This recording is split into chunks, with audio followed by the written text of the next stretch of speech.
సచివాలయంలో మంత్రి కేటీఆర్ మీడియాతో మాట్లాడుతున్నారు. ప్రత్యక్ష ప్రసారం ద్వారా చూద్దాం. అయిపోయిన తర్వాత డెఫినెట్గా నాకైతే విశ్వాసం ఉంది.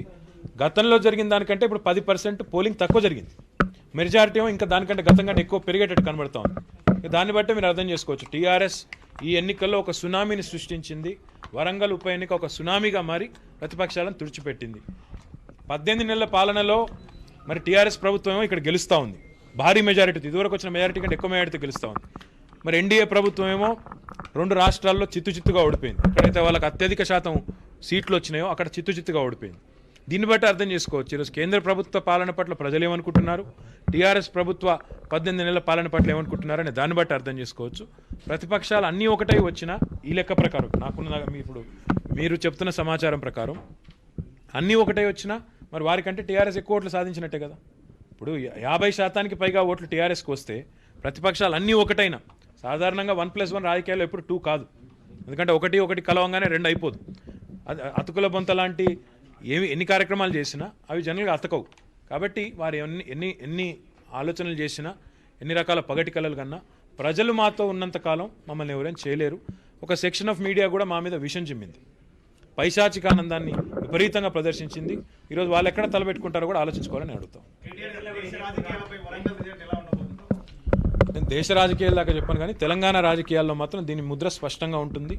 ఈరోజు కేసీఆర్ గారి పరిపాలన పట్ల ఎవరేమనుకున్నా ప్రజలు సంతృప్తిగా ఉన్నారనేది ధృవీకరణ జరిగింది.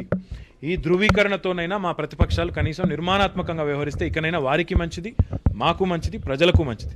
ఎంతసేపు ఒక సెక్షన్ ఆఫ్ మీడియా కూడా నేను విజ్ఞప్తి చేస్తా ఉన్నా, ఎంతసేపు కేసీఆర్ గారి మీద టీఆర్ఎస్ మీద బురద జల్లే కార్యక్రమాన్ని మానుకొని ప్రజలకు ఏమైనా మీ వల్ల మంచి చేయగలిగే అవకాశం ఉంటే మంచి చేయండి తప్ప కేవలం నాయకుల మీద పడి ఏడవడం, మీకు ఇష్టం లేకపోతే మీ స్వీయ మానసిక ఆందోళనను ప్రజల మీద రుద్దే ప్రయత్నం చేయడం అది దయచేసి మానుకోండి అని మీ ఒక సెక్షన్ ఆఫ్ మీడియా ఏదైతే మా మీద పడి తెల్లారు లేస్తే ఇంకేం పని లేనట్టు ఇంకా కేవలం తెలంగాణ ప్రభుత్వాన్ని ఇరకాటంలో పెట్టే ప్రయత్నం ఏదైతే చేస్తూ ఉన్నారో వారికి ప్రత్యేకించి, నేను ఎవరికి ఉద్దేశించి మాట్లాడుతున్నానో వారికి బాగా తెలుసు.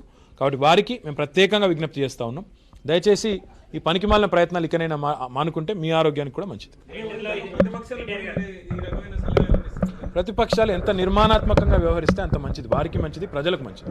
అల్టిమేట్గా ఎన్నికలు ఇంకా 3 ఏళ్ళు ఉన్నాయి. ఎన్నికలప్పుడు ఎట్లాగో మీరు మళ్ళీ అక్కస్ తీర్చుకుంటారు, నోటి దురుసంతా తీర్చుకుంటారు, మాకు తెలుసు, పర్వాలేదు. ఎన్నికలప్పుడు మేము 10 మాటలు ప్రజల కోసం పడతాం, కానీ ఇప్పుడు అనవసరం.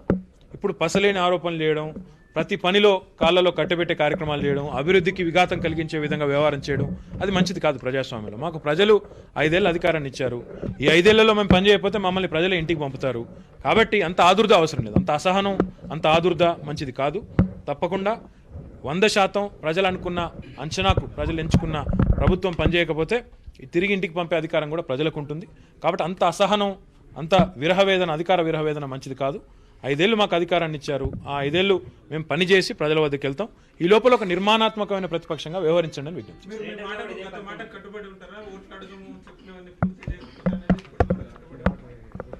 ఇంకా టైం ఉంది బ్రదర్, పొద్దు మేము శాసనసభ వేదికగా చెప్పాము, రెఫరెండం అని మేము చెప్పాము. మీరు అడిగారా? మీడియా అడిగిందా? ప్రతిపక్షాలు అడిగారా? ఎవరు అడిగారు? ఎంత ధైర్యం ఉంటే ప్రభుత్వం మాట చెప్తుంది ఇది మా పాలన మీద రెఫరెండం అని. మరి ఈరోజు మేము రెఫరెండంలో మేము నెగ్గాము, మరి మీడియా సంస్థలు కొన్ని మూసుకుంటాయా? మీరు మమ్మల్ని అడిగే మీకు కూడా జవాబుదారితనం ఉండాలి కదా. మేము ఓడిపోతామని పతాక శీర్షికల్లో ప్రచురించిన వాళ్ళు, మేము అసలు నెగ్గమని, మమ్మల్ని ఎక్కడ పడితే అక్కడ నిలదీస్తున్నారని, అసహనంతో ఉన్నారని, మరి వెర్రితనంతో ఊగిపోయిన వాళ్ళు మీడియా సంస్థలు బంద్ చేస్తారా? మీకు కూడా ఉండాలిగా జవాబుదారితనం. మా మీద దుమ్మెత్తిపోసిన వాళ్ళు ఈరోజు తల ఎక్కడ పెట్టుకుంటారు? నిన్న మొన్న మా మీద ఒంటికాలతో లేచిన వాళ్ళు, అసలు ఓడిపోతున్నామని ప్రచారాలు చేసిన వాళ్ళు ఈరోజు తలకాయ ఎక్కడ పెట్టుకుంటారని నేను అడుగుతాను. కాబట్టి మమ్మల్ని ఏదైనా జవాబుదారిగా ఉండమని అడిగేటప్పుడు మీడియా కూడా 1-2 సార్లు ఆలోచించుకుని అడిగితే మంచిది మీకు కూడా అని నేను విజ్ఞప్తి.